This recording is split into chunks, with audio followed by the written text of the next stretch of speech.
लहसुन फसल के अंदर अपन ज़्यादा से ज़्यादा उत्पादन किस तरह से लें, लहसुन फसल में कौन कौन से खाद उर्वरक यूज करने चाहिए, साथ ही अपन को किस तरह से स्प्रेइंग शेड्यूल है वो अपने खेतों के अंदर लागू करने चाहिए जिससे कि हम बीमारियों से अपनी फसल को बचा सकें।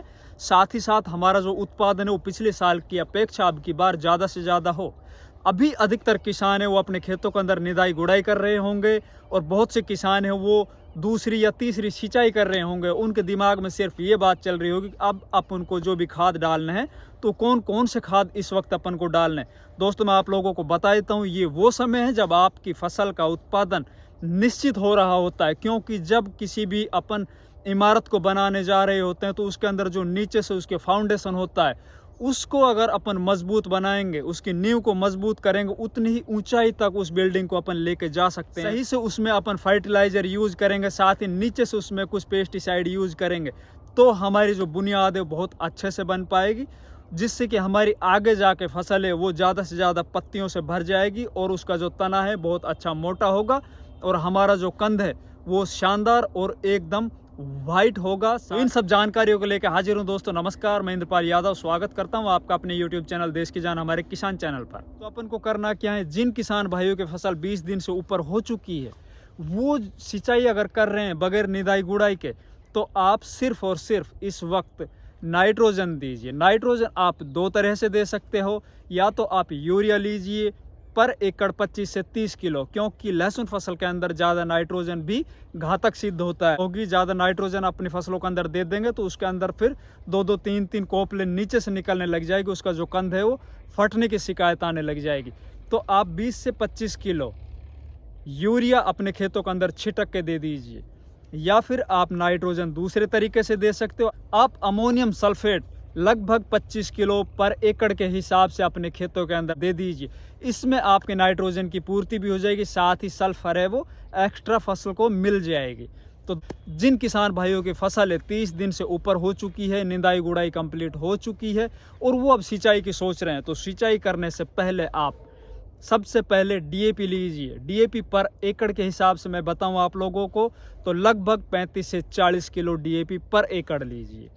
इसी के साथ दोस्तों आप डीएपी के साथ नाइट्रोजन की पूर्ति के लिए आप या तो यूरिया लीजिए 20 से 25 किलो, या फिर आप 20 से 25 किलो अमोनियम सल्फेट लीजिए। मैं आप लोगों को रेकमेंड करूंगा अमोनियम सल्फेट, क्योंकि लहसुन और प्याज में यूरिया की बजाय अमोनियम सल्फेट उसकी प्राइमरी स्टेज में दे दी जाए तो हमारी जो फसल है वो यूरिया की अपेक्षा कहीं ज़्यादा उसके अंदर वेजिटेटिव ग्रोथ भी होती है, साथ ही बीमारियों से लड़ने की क्षमता भी बनती है, क्लोरोफिल निर्माण ज़्यादा होता है और नीचे सल्फर की पूर्ति पर्याप्त मात्रा में हो जाती है। साथ ही दोस्तों सल्फर होने के कारण सल्फर क्या करती है कि हमारे जो खेत होते हैं जिनके अंदर ज़्यादा चिकनी मिट्टी होती है, हार्ड सोइल होती है, तो पानी देने से वो बैठ जाती है, एक तरह से बिल्कुल एकदम कठोर हो जाती है और उसके अंदर जो वायु का संचार होता है जड़ों में वो नहीं हो पाता, उसके रोम छिद्र वो बंद हो जाते हैं।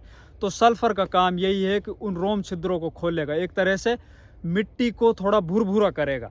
तो ये बहुत ही महत्वपूर्ण है। या तो आप यूरिया में सल्फर अलग से मिला के दे दीजिए या फिर आप अमोनियम सल्फेट दे दीजिए। हाँ दोस्तों, इसके अंदर एक सावधानी ज़रूर रखनी है, अमोनियम सल्फेट को आप ना सुबह डालो ना शाम के वक्त डालो, आप इसको दोपहर के वक्त डालो और जब हवाएं चल रही होती हो थोड़ी बहुत उस वक्त डालिए, क्योंकि अगर अमोनियम सल्फेट का दाना पौधे की गोब में जो उसकी पत्तियां हैं उन पत्तियों के बीच में फंस जाएगा तो वहीं से समझ लीजिए आपके फंगस स्टार्ट हो जाती है।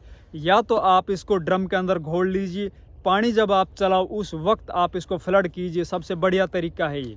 आप इस तरीके से दीजिए, या फिर आप दोपहर के समय में थोड़ा हाथ स्पीड से करके तेज करके इसको डालिए। अब बात करते हैं दोस्तों अगले खाद की। तो जिन किसान भाइयों ने बेसल डोज के अंदर पोटास पूरा दे चुके हैं, एक बैग मैंने बताया था, इस वक्त आप पोटास मत दीजिए।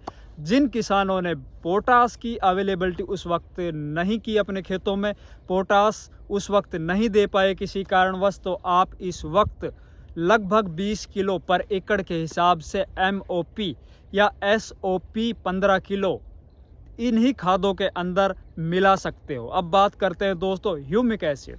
ह्यूमिक एसिड लहसुन फसल के अंदर बहुत ही ज़्यादा कारगर होता है। ह्यूमिक एसिड डालने से होगा क्या, जितने भी हमारे खेतों के अंदर पहले से पड़े हुए खाद उर्वरक है या फिर हमने जो बेसल डोज के अंदर खाद उर्वरक डाले हैं या अभी जो हम डालने जा रहे हैं इनकी अवेलेबिलिटी है वो बढ़ा देता है। एक तरह से जितने भी हमारे पौधे के आसपास में जितना भी खाद पड़ा हुआ होता है तो कुछ ही खाद हमारा पौधा है वो ले पाता है, उनकी जड़ें जहाँ तक जाती है। ह्यूमिक एसिड डालने से वो जितना भी खाद उर्वरक पड़ा है हमारे खेतों के अंदर उसकी एपट्रैक बढ़ जाएगी, उसकी अवेलेबिलिटी बढ़ जाएगी। और जहाँ पे ये समझ लीजिए हमारे खाद 50% काम कर रहे हैं, ह्यूमिक एसिड डालने से वो 70 से 80% काम करने लग जाएंगे।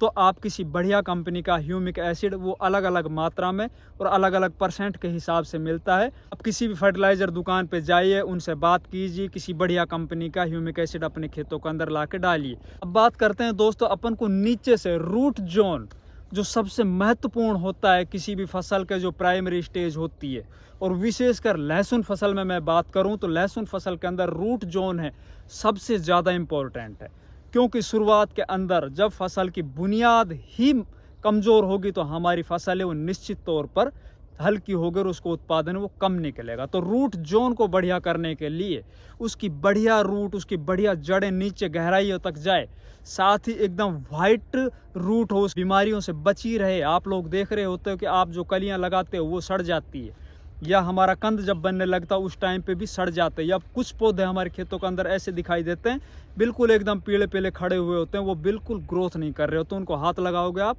तो एक तरह से वो हट जाएंगे ऊपर से, उनकी जड़ें हैं बिल्कुल होती ही नहीं, या फिर जड़ें हैं वो खराब हो जाती, गल जाती।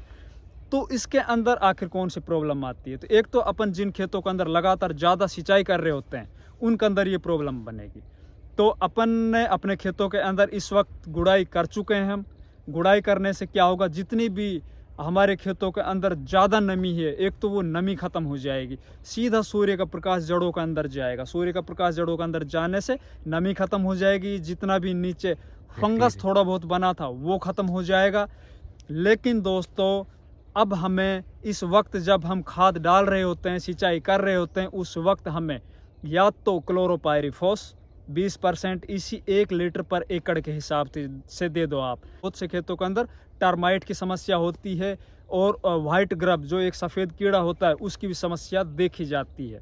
इन सब बीमारियों को ख़त्म करने के लिए और अपने पौधे को अच्छे से ग्रोथ करने के लिए मैं आप लोगों को रेकमेंड करूं, आप क्रिस्टल कंपनी का वोल्टेक्स अपने खेतों के अंदर 5 किलो पर एकड़ के हिसाब से दे सकते हो। ये ग्रेनुअल फॉर्मुलेशन में आएगा दोस्तों, इसमें थाइमेथॉक्सम और फिप्रोनिल दोनों का कॉम्बिनेशन होता है और ये दानेदार आता है। तो अपन इन सबको खाद के अंदर मिलाने के बाद जब खेतों के अंदर डालेंगे तो सीधा ये पौधे की जड़ों में जाएगा। मिट्टी के अंदर जितने भी इंसेक्ट होंगे एक तो वो खत्म हो जाएंगे, साथ ही जो टर्माइट होगा, दीमक होगा या फिर वाइट ग्रब हम देखते हैं अपनी फसलों के अंदर। हमारा जो पौधा होता है लहसुन का, उनको कई बार अपन उखाड़ के देखते हैं तो नीचे उनके सफ़ेद कीड़ा दिखाई देता है, उसके ऊपर बहुत अच्छे से कंट्रोल करेगा। और जिन खेतों के अंदर इसको डाला गया है उसका रिजल्ट बहुत ही शानदार मिला है। तो दोस्तों मैं रेकमेंड करूंगा आप लोगों को, या तो आप क्लोरोपाइरिफॉस दीजिए, या क्लोरोपाइरिफॉस से ज़्यादा बेहतर आप लोगों को रिजल्ट चाहिए, रूट जोन बढ़िया मजबूत और स्वस्थ बनाना है आप लोगों को, तो आप क्रिस्टल का वोल्टेक्स 5 किलो पर एकड़ के हिसाब से इन्हीं सब खादों में मिला के डाल दीजिए। अब बात करते हैं दोस्तों, हमने फॉस्फोरस की अवेलेबिलिटी करा दी, हमने नाइट्रोजन की अवेलेबिलिटी करा दी, हमने सल्फर की अवेलेबिलिटी करा दी। हम नीचे से पेस्ट कंट्रोल के लिए हम या तो क्लोरोपाइरिफॉस डाल रहे हैं या फिर थाइमेथॉक्सम, फिप्रोनिल डाल रहे हैं। इसके अलावा अब बहुत से माइक्रोन्यूट्रिएंट्स की आवश्यकता पड़ती है और लहसुन फसल को विशेष रूप से पड़ती है। तो आप लगभग 5 किलो पर एकड़ के हिसाब से कोई बढ़िया कंपनी का माइक्रोन्यूट्रिएंट, जिनमें लगभग 8 से 10 माइक्रोन्यूट्रिएंट्स मिल जाए। नाम बताऊं आप लोगों को तो एरिज कंपनी का एग्रोमिन के नाम से आता है, यारा कंपनी का कॉम्प्लेक्स के नाम से आता है, या उत्तम कंपनी का संपूर्ण के नाम से आता है। इनमें से कोई भी एक बढ़िया माइक्रोन्यूट्रिएंट लीजिए, 5 किलो पर एकड़ के हिसाब से इन्हीं खादों में अच्छे से मिला लीजिए। मिलाने के बाद आप अपने खेतों के अंदर दोपहर के टाइम में इसका बुरकाव कर दीजिए। बुरकाव करने के बाद आप सिंचाई कर दीजिए। सिंचाई की मैं आप लोगों से एक बार फिर बता रहा हूँ, जब आप इसमें गुड़ाई कर लेते हो तो गुड़ाई करने के बाद लगभग 2 या 3 दिन खेत को यूं ही छोड़ दीजिए, खेत को सूखने दीजिए, खेत की जितनी भी नमी उसको ख़त्म होने दीजिए नीचे से, और फिर आप इसमें सिंचाई करोगे तो ये सब खाद हैं और ऊपर से आप सिंचाई करोगे, नीचे से ज़मीन में पहले से मौजूद जितने भी फर्टिलाइज़र वो भी चलेंगे एक साथ, तो ये सब का कॉम्बिनेशन इतना अच्छा होगा कि आप देखोगे सिंचाई करने के 5 से 7 दिन बाद आपकी फसल एकदम लहलहा उठेगी। अब बात करते हैं दोस्तों ऊपर से स्प्रे की। तो इस अवस्था में आप पहली स्प्रे कर दीजिए। पहली स्प्रे में मैं आप लोगों को बताऊं तो कोई भी थाइमेथॉक्सम ले लीजिए, उसके साथ आप कोई फंजीसाइड जिसके अंदर कार्बेंडिजम मैनकोजेब होता है, इसी से शुरुआत कर दीजिए। या फिर आप परफोनोफॉस साइपरमेथ्रिन का कॉम्बिनेशन आता है, किसी बढ़िया कंपनी का कोई भी प्रोडक्ट लेके आप अच्छे से स्प्रे कर दीजिए। दोस्तों आप लोगों को वीडियो अगर अच्छा लगे तो वीडियो को लाइक, चैनल को सब्सक्राइब, वीडियो को ज़्यादा से ज़्यादा शेयर कीजिए। धन्यवाद।